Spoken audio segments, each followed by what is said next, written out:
Welcome to TV 24 news. ముందుగా headlines చూద్దాం. 79వ స్వాతంత్ర దినోత్సవ వేడుకల్లో జాతీయ పతాక ఆవిష్కరణ చేసిన సీఎం. ఆడబిడ్డలకు కానుకగా ఆర్టీసీ బస్సుల్లో స్త్రీశక్తి ఉచిత ప్రయాణ ప్రారంభం. ఏడాది పాలనలో సూపర్ 6 హామీలను సూపర్ హిట్ చేశామన్న చంద్రబాబు. స్వాతంత్ర దినోత్సవ ప్రసంగంలో ప్రధాని మోదీ సరికొత్త రికార్డ్. ఎర్రకోట నుంచి 105 నిమిషాల పాటు సుదీర్ఘ ప్రసంగం. 2024 నాటికి తన 98 నిమిషాల రికార్డును అధిగమించిన ప్రధాని వరుసగా 12వసారి ప్రసంగించి ఇందిరా రికార్డ్ బ్రేక్. స్వాతంత్ర దినోత్సవ వేడుకల్లో సీఎం రేవంత్ బలహీన వర్గాల 100 కలను నిజం చేశామని వెల్లడి. తెలంగాణను 20 నెలల కాలంలోనే దేశానికి రోల్ మోడల్ గా నిలబెట్టామన్న సీఎం రేవంత్ రెడ్డి. కాకినాడలో స్వాతంత్ర దినోత్సవ వేడుకలు. జాతీయ జెండా ఎగరవేసిన డిప్యూటీ సీఎం పవన్ కళ్యాణ్. విదేశీ శక్తుల కనుసన్నల్లో అంతర్గత శత్రువులు పనిచేస్తున్నారని వ్యాఖ్య.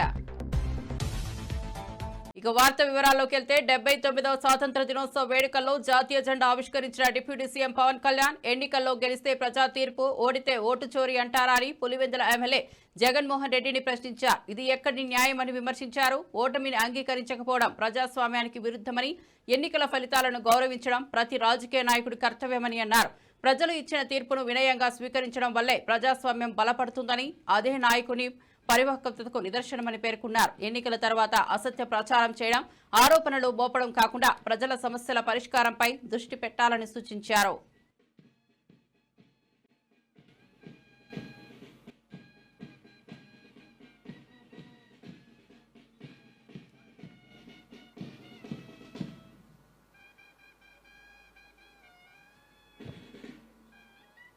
సుస్థిరత ప్రజలకు ఇవ్వాలన్న ఒక ఉద్దేశం తప్ప పదవుల్లో కూర్చొని దీన్ని ఎంజాయ్ చేయాలి, లేదంటే దీన్ని ఆస్వాదించాలన్న అది ఎవరి కాంక్ష ఎవరికి లేదు.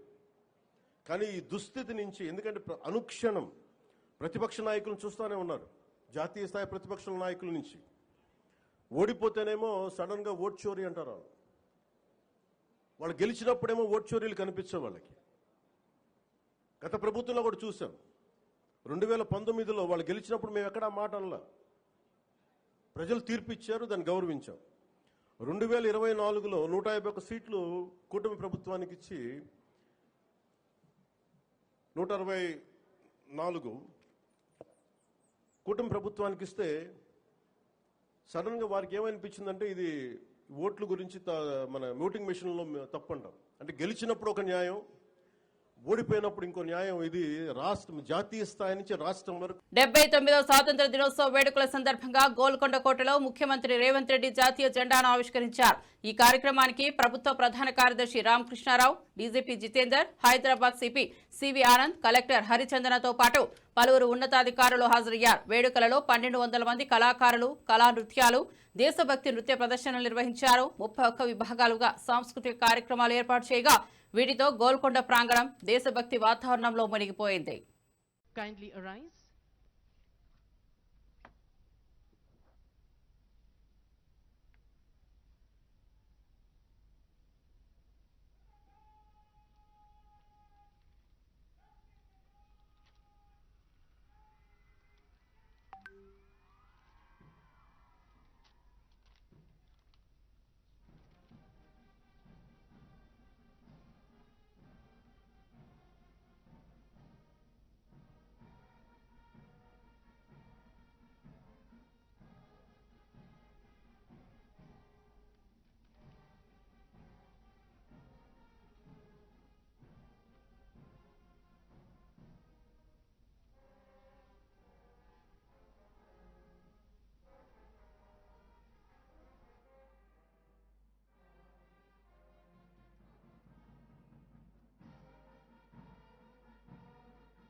జనని భారతి ఆశీస్సులు అందుకున్నాం. ఇప్పుడు తెలంగాణ రాష్ట్ర గీతం జయ జయ. గాంధీ భవన్ లో 79వ స్వాతంత్ర దినోత్సవ వేడుకలు ఘనంగా జరిగాయి. టీపీసీసీ అధ్యక్షుడు మహేష్ కుమార్ గౌడ్ జాతీయ జెండాను ఎగురవేశారు. ఈ కార్యక్రమంలో working president Jaggareddy, Hanumantharao, PCC సలహా కమిటీ సభ్యులు కుసుమ కుమార్, సేవాదల్ చైర్మన్ జితేందర్, కార్పొరేషన్ చైర్మన్లు, పలువురు కాంగ్రెస్ నాయకులు పాల్గొన్నారు. జాతీయ గీతం, దేశభక్తి నినాదాలతో కార్యక్రమం ఉత్సాహభరితంగా సాగింది.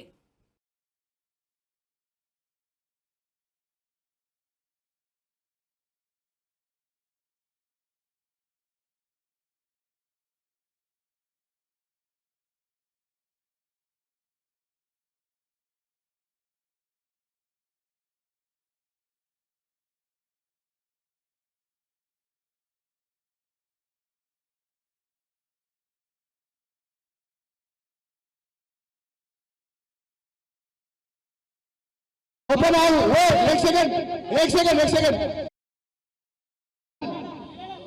वंदे मातरम शुरू करेंगे। वंदे मातरम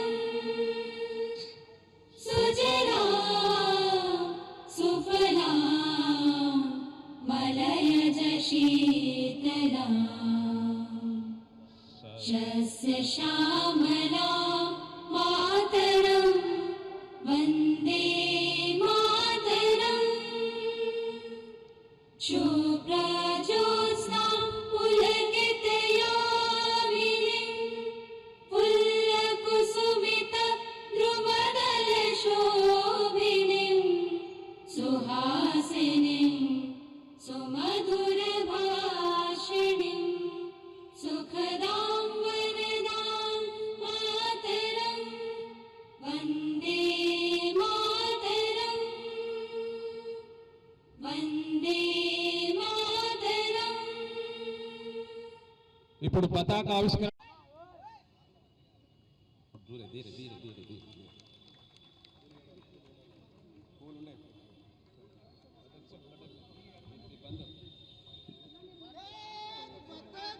सलामी आम दो स्वतंत्र भारत की स्वतंत्र भारत जैसे ध्वज गीत शुरू करेंगे।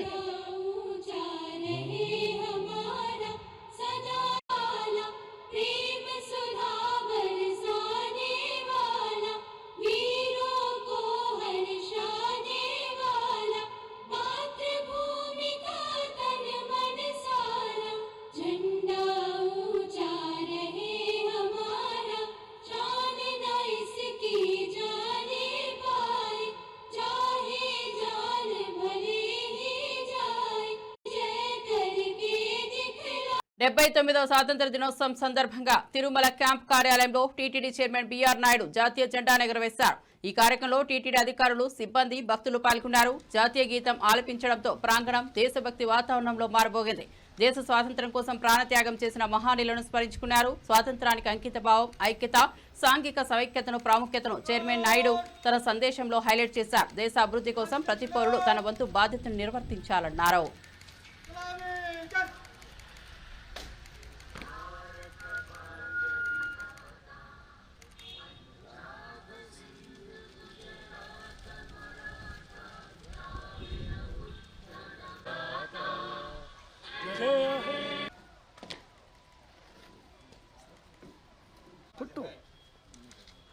सर ఏవే సార్ రాజు జస్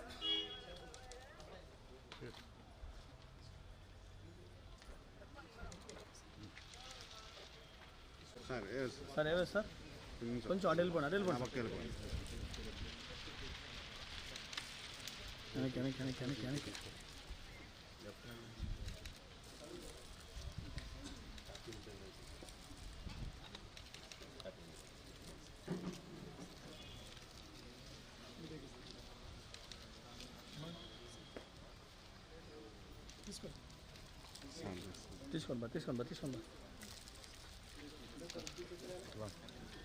తీసుకోండి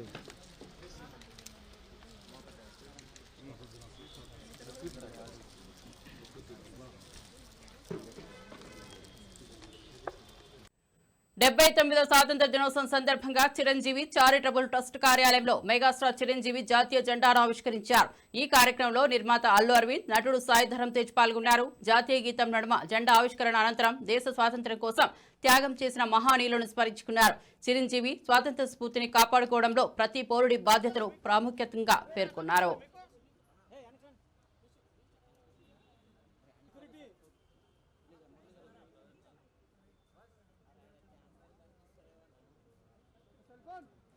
అరే సెల్ ఫోన్ దిగండి మీరు కిందికి.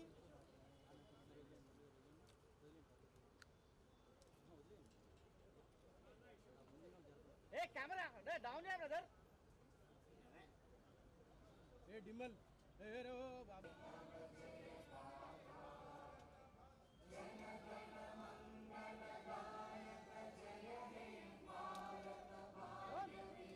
ఏ కిమల్ వైఎస్ షర్మిలారెడ్డి చంద్రబాబు మరియు జగన్ ఇద్దరికీ తేడా లేదని తీవ్ర వ్యాఖ్యలు చేశారు. కుప్పంలో ప్రజాస్వామ్యాన్ని వైఎస్ఆర్సీపీ కూనీ చేస్తే పులివెందులలో చంద్రబాబు అదే విధంగా చేశారని ఆరోపించారు. ఇద్దరూ కలిసి ఎన్నికల్లో ప్రజాస్వామ్యాన్ని దెబ్బతీశారని, మోదీ కోసం పనిచేస్తున్న వారేనని విమర్శించారు. ఒకరు బహిరంగ పొత్తు, మరొకరు అక్రమ పొత్తు పెట్టుకున్నారని ఎద్దేవా చేశారు. ఓటు చోరీపై మోదీని ప్రశ్నించడం లేదని ప్రశ్నిస్తూ ప్రజాస్వామ్యం బ్రతకాలంటే దేశం, రాష్ట్రంలో కాంగ్రెస్ అధికారంలోకి రావాలని పిలుపునిచ్చారు. కడప జిల్లాలో కూడా పులివెందల్లో కూడా అదే టీడీపీ చేసింది. కానీ ఇద్దరికీ చెప్పాలనుకుంటున్నది, ఇద్దరు ప్రజాస్వామ్యాన్ని కూని చేశారు. టీడీపీ అయినా వైసీపీ అయినా ఇద్దరికీ పెద్ద తేడా లేదు. అందుకే చెప్తున్నా, వీళ్ళందరూ మోడీతో అలాగే ఉన్నారు ఏదో ఒక రకంగా. చంద్రబాబు గారైతే బహిరంగంగానే కూటమి కట్టారు, కానీ జగన్మోహన్ రెడ్డి గారు ఏమీ తక్కువ తినలేదు. ఈయన రహస్యంగా కూటమి కట్టారు, అంతే తేడా. వీళ్ళందరూ మోడీ కోసం పనిచేస్తున్న వాళ్ళే. వీళ్ళందరూ ఎంపీలు ఎంతమంది, 25 మంది లోక్సభ, 11 మంది రాజ్యసభ, ఏ పార్టీకి చెందిన ఎంపీలైనా ఈరోజు బీజేపీకే ఎందుకు ఊడిగలు చేస్తున్నారు? ఇదంతా రాష్ట్ర ప్రజలు ఆలోచించాల్సిన అవసరం ఉంది. ప్రజాస్వామ్యం ఎవరూ బ్రతికించే వాళ్ళు లేరు ఇక్కడ. కాబట్టే చెప్తున్నాం, కాంగ్రెస్ పార్టీ పుంజుకోవాల్సిన అవసరం ఉంది. కాంగ్రెస్ పార్టీ బలపడాల్సిన అవసరం ఉంది. కాంగ్రెస్ పార్టీ బలపడితేనే ప్రజల గొంతును వినిపించగలరు. కాబట్టే ఈరోజు ప్రజాస్వామ్యం బ్రతికించడానికే, రాజ్యాంగాన్ని బ్రతికించడానికే ఈరోజు కాంగ్రెస్ పార్టీ ఈ పెద్ద పోరాటాన్ని కూడా నెత్తికెత్తుకుంది. అంటే ఓటర్ చోరీ విషయంలో కూడా ఇంతవరకు చంద్రబాబు గారు, జగన్మోహన్ రెడ్డి గారు మాట్లాడటం లేదు, మోడీ గారిని విమర్శించడం లేదు. ఈసీని ఎందుకు మీ గుప్పెట్లో ఉంచుకున్నారు అని మోడీ గారిని ప్రశ్నించడం లేదు. ఎందుకు అని అడుగుతున్నాం. ఎందుకంటే చంద్రబాబు గారేమో కూటమి కట్టారు, జగన్మోహన్ రెడ్డి గారేమో అక్రమ పొత్తు పెట్టుకున్నారు. 79వ స్వాతంత్ర దినోత్సవం సందర్భంగా ఎమ్మెల్యే మల్లారెడ్డి బోయిన్పల్లిలోని తన నివాసంలో జాతీయ జెండాను ఆవిష్కరించారు. ఈ సందర్భంగా ప్రజలంతా సుఖ సంతోషాలతో ఉండాలని ఆకాంక్షిస్తూ స్వాతంత్ర దినోత్సవ శుభాకాంక్షలు తెలిపారు. స్వాతంత్ర సమరయోధులను స్మరించుకుని వారి త్యాగాలకు కృతజ్ఞతలు తెలిపారు. దేశ అభివృద్ధి కోసం ప్రతి ఒక్కరూ తమ వంతు పాత్ర పోషించాలన్నారు.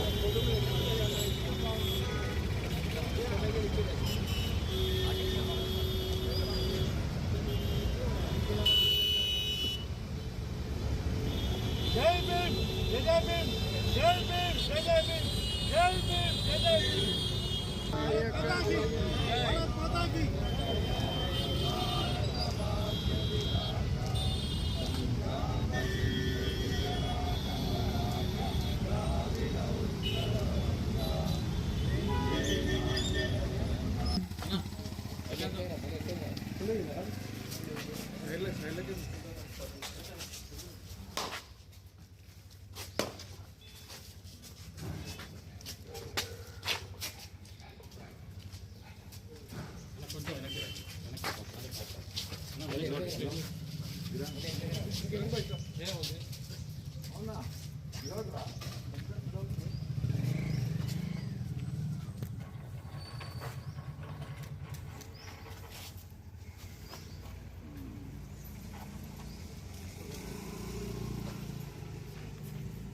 चलो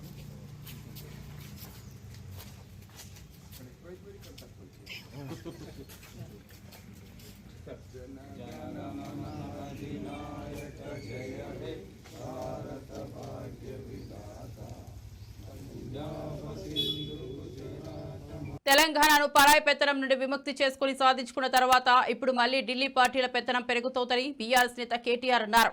ముఖ్యమంత్రి ఇప్పటికే 51 సార్లు ఢిల్లీకి వెళ్లారని, ప్రతి చిన్న పనికి ఢిల్లీకి వెళ్తే పరిస్థితి ఏర్పడిందని విమర్శించారు.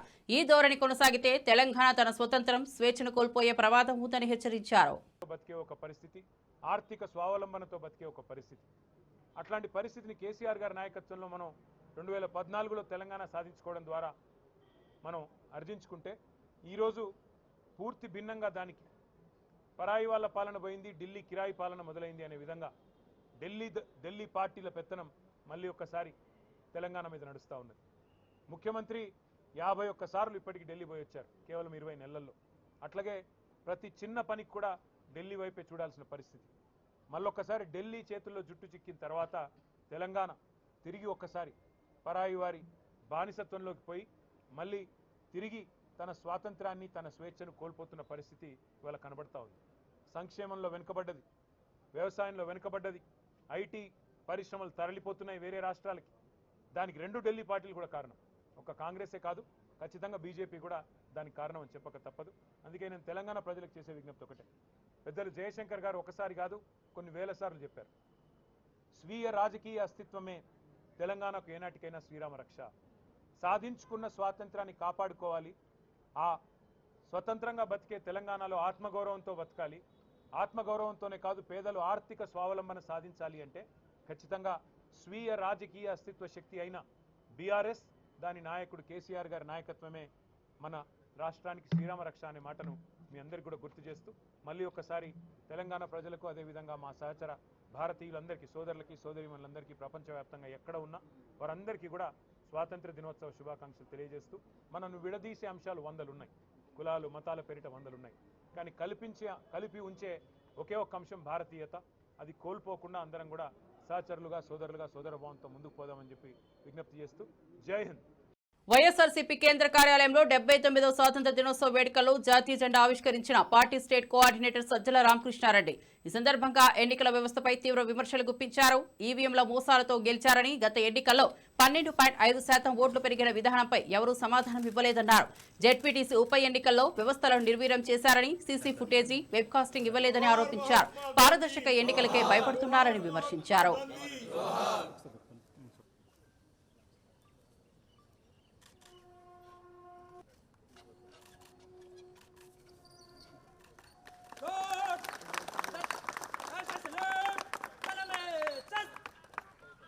भारत माता की जय, बोलो भारत माता की जय, बोलो भारत माता की जय. जन मन अधिनायक जय हे पंजाब सिंध गुजरात मराठा द्राविड़ उत्कल गंगा विंध्य हिमाचल यमुना गंगा उच्चल जलधि तरंगा तव शुभ नामे जागे तव शुभ आशीष मागे गाहे तव जय गाथा जन गण मंगलदायक जय हे भारत भाग्य विधाता जय हे जय हे जय हे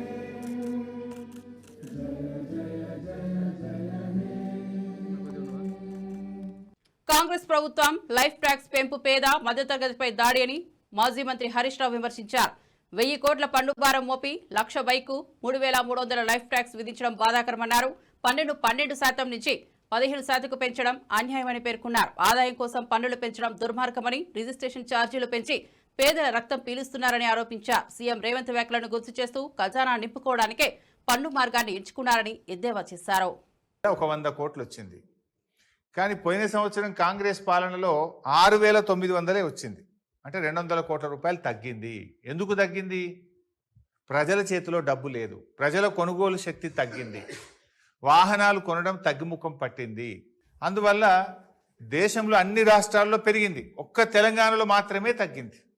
ఎందుకు తగ్గిందంటే నీ పరిపాలన వైఫల్యం. వీళ్ళు బడ్జెట్లు ఎంత పెట్టుకున్నారు? 8,500 కోట్లు వస్తుందని పెట్టినారు బడ్జెట్లో. వచ్చింది ఎంత? 6,900 వచ్చింది. దాదాపు మీ అంచనాల కంటే 1500 కోట్ల రూపాయలు పోయిన ఆర్థిక సంవత్సరంలో ఆర్టీఏ ట్యాక్స్ తక్కువ వచ్చింది 6900. మళ్ళీ మొన్న బడ్జెట్లో ఏం పెట్టింది 25-26 సంవత్సరానికి 8535 కోట్లు వస్తుంది అన్నారు. నేను అప్పుడే అడిగిన, అరే నువ్వు వచ్చిందే 6900, పోయిన సంవత్సరం కంటే తగ్గింది, ఈ సంవత్సరం నువ్వు మళ్ళీ 1600-1700 కోట్లు పెంచినావు, యాడికెళ్ళి పెంచుతావు, పన్నులు వేస్తావా, ప్రజల మీద భారం వేస్తావా అని మేము అసెంబ్లీలో అడిగాం బీఆర్ఎస్ పార్టీ తరఫున. అడిగితే ఆ రోజు ఏమన్నారు, లేలే మేము పన్నులు పెంచం, లీకేజ్ అరగడతాం, పారదర్శకత పెంచుతామన్నాడు. అసెంబ్లీలోనేమో శుద్ధపూస మాటలు మాట్లాడారు, పన్నులు పెంచం, లీకేజ్ అరికడతామని. ఇప్పుడు చేసింది ఏంది, సర్వీస్ ట్యాక్స్ పెంచినవు, సర్వీస్ ఛార్జెస్ పెంచినవు, RTA tax, road tax, life tax పెంచినవు, లైసెన్సుల ట్యాక్స్ పెంచినవు, మొత్తం అడ్డగోలుగా పెంచి పడేసినావు. అంటే పేద ప్రజల మీద భారం వేస్తా ఉన్నావు నువ్వు. ఇప్పుడు కేసీఆర్ గారు బీఆర్ఎస్ ప్రభుత్వం ఉన్నప్పుడు మేమేం చేసినాము, రైతులు వాడే ట్రాక్టర్లకు ట్రైలర్లకు ట్యాక్స్ రద్దు చేసిండు కేసీఆర్. వ్యవసాయానికి ఉపయోగించేటువంటి ట్రాక్టర్లకు ట్రాక్టర్ ట్రైలర్లకు పన్ను రద్దు చేసింది కేసీఆర్ ప్రభుత్వం. అంతేకాదు పేద ఆటో కార్మికులకు క్వార్టర్లీ ట్యాక్స్ రద్దు చేసింది కేసీఆర్ ప్రభుత్వం. అదేవిధంగా గూడ్స్ ఆటోలు ఉంటాయి, చిన్న చిన్నవి, చాలామంది పేదవాళ్ళు గూడ్స్ ఆటోలు కొనుక్కొని బతుకుతుంటారు, వాళ్ళకు కూడా పన్ను రద్దు చేసినాం. గూడ్స్ ఆటోలు కావచ్చు, ప్యాసింజర్ ఆటోలకు ప్రతి 3 నెలలకోసారి కట్టే పన్నును రద్దు చేసి మీరు ₹1 కూడా కట్టవలసిన అవసరం లేదు. అంతేకాకుండా 6 లక్షల బీమా కూడా తెచ్చినాం వాళ్ళకు. అదేవిధంగా కేసీఆర్ గారి ప్రభుత్వం ఇట్లా అనేక రకాలుగా పేదలకు మేము సాయం చేసినాం.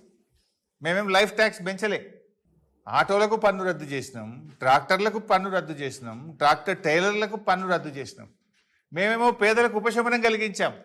కానీ మీరేం చేస్తున్నారు, పేదల మీద పన్నులు వేస్తూ ఉన్నారు. 10 ఏళ్ల బీఆర్ఎస్ పాలనలో ఈ ట్రాన్స్పోర్ట్ డిపార్ట్మెంట్లో పేదలకు మేము ఎంతో ఉపశమనం కలిగించాం. అది రైతులు వాడే ట్రాక్టర్లు కావచ్చు, పేదలు వాడే ఆటోలు కావచ్చు.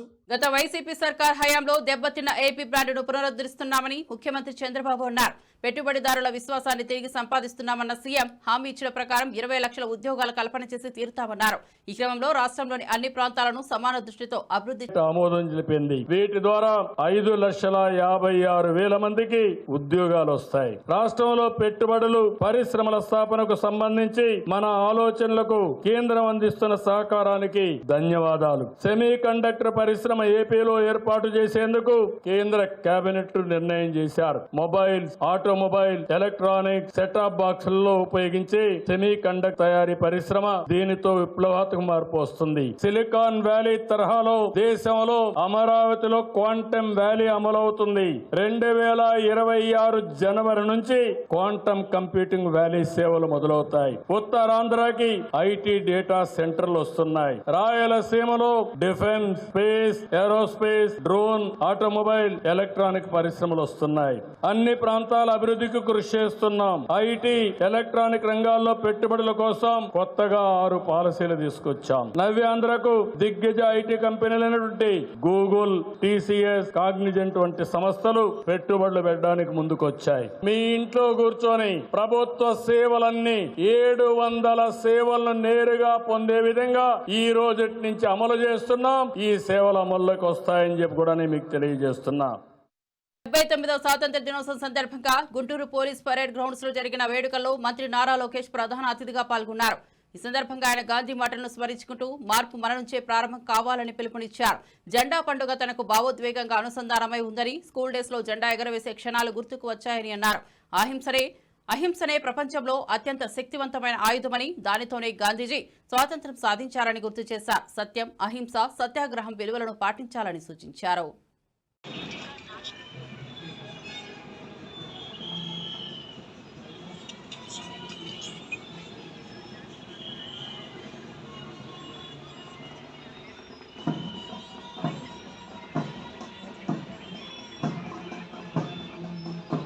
ఆంధ్ర రాష్ట్రానికి నిజమైన స్వాతంత్ర్యం దూరమైందని ఉమ్మడి చిత్తూరు జిల్లా అధ్యక్షుడు భూమన కరుణాకర్ రెడ్డి తీవ్రంగా విమర్శించారు.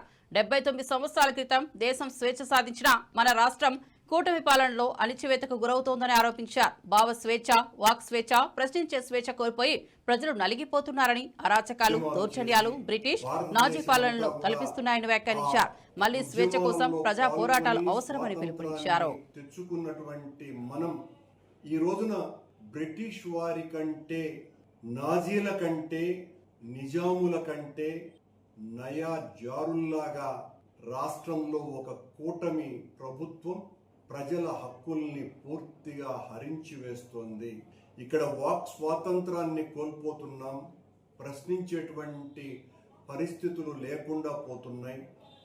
ప్రజాస్వామ్య గొంతులన్నింటినీ కూడా నొక్కి పారేస్తున్నారు. ఇక్కడ ఎన్నికలు ఒక హాస్యాస్పద స్థాయికి దిగజారిపోయాయి. ఎక్కడ చూసినా అరాచకము, అవినీతితో తమల్ని ప్రశ్నించేయడానికి ప్రయత్నించే వాళ్ళందరినీ కూడా అధపాతాళానికి తొక్కడానికి వాళ్ళ మీద అనేక నిందారోపణలు మోపి హింసలకు పాల్పడే వాళ్ళుగా చిత్రీకరించి తప్పుడు కేసులు బనాయించి జైళ్ళల్లోకి కుక్కి ప్రజాస్వామ్యం అన్నది లేకుండా సర్వనాశనం చేయటానికి కంకణం కట్టుకున్నటువంటి ఈ నయా జారులు, నయా నిజాంలు, నయా బ్రిటిష్ వారు మనల్ని పరిపాలించటం అన్నది చాలా బాధ కలిగించేటువంటి విషయం. ఈ రోజున ఏ ఒక్క గొంతు కూడా మాకు అన్యాయం జరిగింది, జరుగుతోంది, మీరు చెప్పినటువంటి వాగ్దానాలను నెరవేర్చలేకపోయి మీరు మా మీదనే దాడి చేస్తున్నారు అని ప్రశ్నించటానికి కూడా వీలు లేనంత స్థాయిలో తమ ఇనుప పాదాలతో ఈ నయా జారులు మనల్ని కూడా అణగదొక్కే ప్రయత్నం చేస్తున్నారు. ఓటు ఒక ప్రహసనంగా మారిపోయింది. సంవత్సరంన్నర క్రితం జరిగినటువంటి ఆంధ్ర రాష్ట్ర ఎన్నికలలో మొత్తం ఈవీఎంలన్నింటినీ కూడా ట్యాంపర్ చేసినారు అని ప్రజాస్వామ్యబద్ధంగా పరిపాలించి రాష్ట్రంలో ఉన్నటువంటి దాదాపు 2 కోట్ల మందికి పైగా ఉన్న పేద ప్రజల జీవితాలలో వెలుగులు నింపడానికి 2.5 లక్షల కోట్ల రూపాయలకు పైగా ప్రజలకు పంచినటువంటి జగన్మోహన్ రెడ్డి గారి పట్ల ప్రజలకు ఉన్నటువంటి అపరిమితమైనటువంటి అభిమానాన్ని ఈ నయా జారుల కూటమి ఈవీఎంలను మేనేజ్ చేసి గెలిచింది అన్నటువంటి విషయం చాలా సుస్పష్టంగా ఈ రోజున ప్రపంచానికంతా కూడా అవగతమైపోయింది. ఆ రోజు నుంచి ఈ రోజుటి వరకు ఎన్నికలు అయిపోయిన తర్వాత ఎవ్వరు ప్రశ్నించడానికి ప్రయత్నం చేసినా వాళ్ళ గొంతులు తెగుతున్నాయి, వాళ్ళ తలలు పగులుతున్నాయి, వాళ్ళ చేతులకు బేడీలు పడుతున్నాయి. వాళ్ళనందరినీ కూడా జైళ్ళల్లోకి కుక్కేటువంటి ప్రయత్నాలు నిరంతరాయంగా జరుగుతున్నాయి. ఏ ఒక్కరు ప్రశ్నించినా, ఏ ఒక్కరు అధిక్షేపించినా ఈ కూటమిని మోసేటువంటి బానిస బోయిలైనటువంటి ప్రసార మాధ్యమాలు కొన్ని వాళ్లే ముందుగా ఎవరెవరిని అరెస్టు చేయాలో చెబుతారు, ఎవరెవరు దుర్మార్గులు అనేటువంటి విషయాలను చిత్రీకరిస్తారు. వీళ్ళనందరినీ కూడా అదుపులోకి తీసుకోకపోతే ఉపయోగం లేదు అని సాక్ష్యాధారాలు ఇవి అన్నట్టుగా అబద్ధపు కట్టుకథలు అల్లుతారు. ఇలాంటి వాళ్ళ ప్రతిఘటించే వాళ్ళ రాష్ట్రంలో ఉండాల్సింది. ఇలాంటి వాళ్లను 2-3 లేపేయండి అని ప్రసార మాధ్య సాధకులే మాట్లాడేటువంటి దుస్థితిలో ఆంధ్ర రాష్ట్రం పోయింది అంటే ఈ రాష్ట్రం స్వాతంత్రాన్ని కోల్పోయింది. ఈ రాష్ట్రంలో హక్కులు లేవు, భావస్వేచ్ఛ. మరిన్ని అప్డేట్స్ కోసం చూస్తూనే ఉండండి టీవీ 24 న్యూస్.